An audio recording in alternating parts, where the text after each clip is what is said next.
महेश दास जी की कोई सरकारी जॉब तो नहीं थी, लेकिन गांव में जो पुश्तैनी जमीन थी उसी में खेती बाड़ी करके अपने परिवार को पाला और खूब मेहनत करके अपने दोनों बच्चों को उच्च शिक्षा दिलवाई। और आज उन्हीं के बदौलत दोनों बच्चे उच्च सरकारी पदों पर थे और सरकारी नौकरी लगने के कारण उनकी शादी भी बहुत जल्दी अच्छे घरों में संपन्न हो चुकी थी। समय बीतने के साथ साथ दोनों के बच्चे भी हो जाते हैं और अब दोनों बेटे अपने अपने बच्चों के भविष्य के लिए शहर में जाकर बसने का निर्णय लेते हैं और पिता महेश दास जी से इस बारे में बात करते हैं।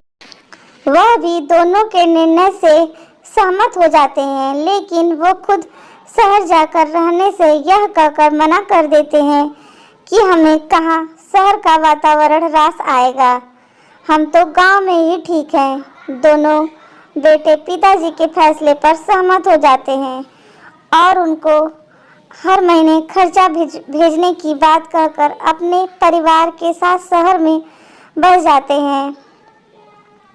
अब जब तक महेश जी जीवित रहे तब तक उनकी पत्नी जी भी सुनीता जी भी गांव में रही, लेकिन पति की मृत्यु के बाद उन्हें अकेलापन खाने लगा और बुढ़ापे की वजह से बीमार भी रहने लगी। जब पड़ोसियों ने कहा, अम्मा जी अब बुढ़ापा आ गया है, अब आप अपने बेटे बहू के पास जाकर क्यों नहीं रहती। सुनीता जी को अपने पड़ोसियों की कही बात सही लगी और उसने अपने दोनों बेटों को खबर भिजवा दी कि हम उसे लेने आ जाए।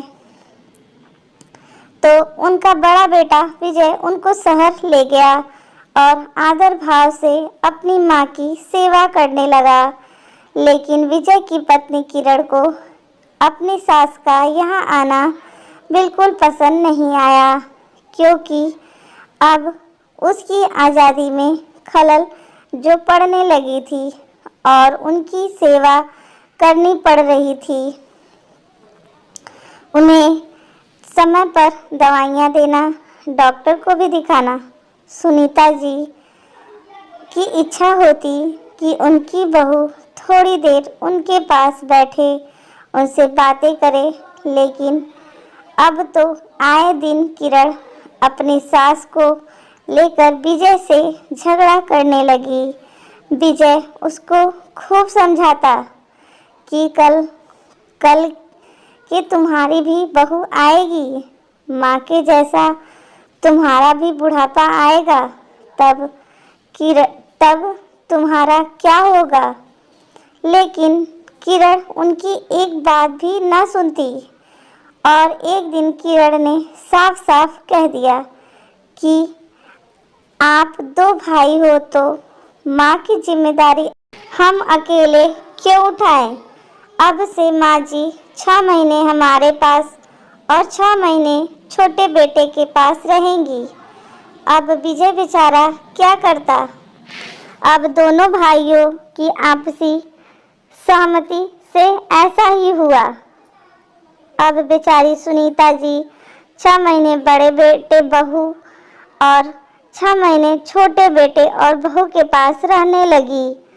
और जब वह 6 महीने अपनी बड़ी बहू के पास रहने आती हैं तो वह झगड़े शुरू हो जाते हैं कि बुढ़िया तो गंदगी कर देती है, उसे ढंग से खाना नहीं आता, दिन भर परेशान करती रहती है। इन्हीं तमाम बातों को लेकर विजय भी अपनी पत्नी के व्यवहार से बहुत दुखी रहता था, लेकिन पत्नी के आगे उसकी एक न चलती। विजय का इकलौता बेटा आयुष भी अपनी माँ के दादी के प्रति व्यवहार से बहुत दुखी रहता था। वह अपनी दादी का खूब ख्याल रखता और ऑफिस से आते ही सबसे पहले दादी के पास जाता और दादी जिस चीज़ के लिए भी कहती वो ला कर देता। आयुष का अपनी दादी के प्रति स्वभाव बहुत अच्छा था। आयुष की सगाई अभी 3 महीने पहले उसी के ऑफिस में काम करने वाली रागिनी से तय हुई थी और 1 महीने बाद ही दोनों की शादी होने वाली थी। लेकिन आयुष का शादी की ओर कोई ध्यान नहीं था कि वह रोज रोज अपनी माँ और दादी के झगड़े से परेशान रहने लगा था। 1 महीने बाद जैसे ही शादी की तारीख नज़दीक आती है तो किरण अपनी सास को यह कहकर किसी वृद्धा आश्रम भेज देती है कि बाद में बुला लेगी। अभी यहाँ शादी के माहौल में उनकी देखभाल कौन करेगा। किरण के आगे किसी की एक न चलती और सुनीता जी को वृद्धा आश्रम भेज दिया जाता। शादी होने के कुछ दिन बाद जब आयुष की पत्नी आरती को पता चलता कि दादी माँ वृद्धा आश्रम में है तो वह दादी को वापस लाने की जिद करती। जब किरण को यह बात पता चलता है कि बहू दादी को वह घर वापस लाने के लिए कह रही है तो वह बहुत गुस्सा होती है और अपने से कहती है कि कल की आई बहू अब हमें सिखाएगी कि हमें क्या करना है और क्या नहीं। यह बात सुनकर आरती को बहुत गुस्सा आ जाता है।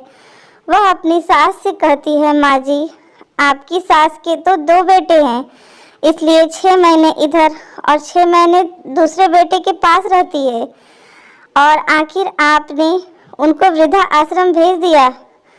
पर यह तो सोचो कि आपको तो एक ही बेटा है। आप 6 महीने यहाँ रह लोगी, बाकी के 6 महीने कहाँ रहोगी। आपको शायद हमेशा के लिए वृद्धा आश्रम में रहना पड़े। बहू की यह बात सुनकर किरण एकदम अवाक सी रह गई। अब एक भी शब्द किरण के मुंह से नहीं निकल रहा था। पास खड़े विजय जी मंद मंद मुस्कुरा रहे थे कि जो मैं इतने दिनों में से अपनी पत्नी को समझाने की कोशिश कर रहा था वह बात तो बहू ने आते ही समझा दिया। दूसरे दिन ही आयुष दादी को वृद्धा आश्रम से ले आया।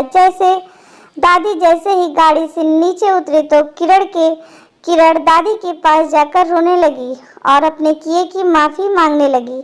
तो सुनीता जी ने कहा, अरे बहू तुमने अपने किए का पछतावा किया, यही तुम्हारी माफ़ी है। सुनीता जी ने अपनी बहू किरण को गले लगा लिया और अपने पोते की पत्नी आरती के सिर पर हाथ रखते हुए कहा कि तुम सच में घर की लक्ष्मी हो। तुम्हारे माँ बाप ने तुम्हें बहुत अच्छे संस्कार दिए हैं कि तुम आज अपनी समझदारी से मेरी बहू का मन बदल दिया।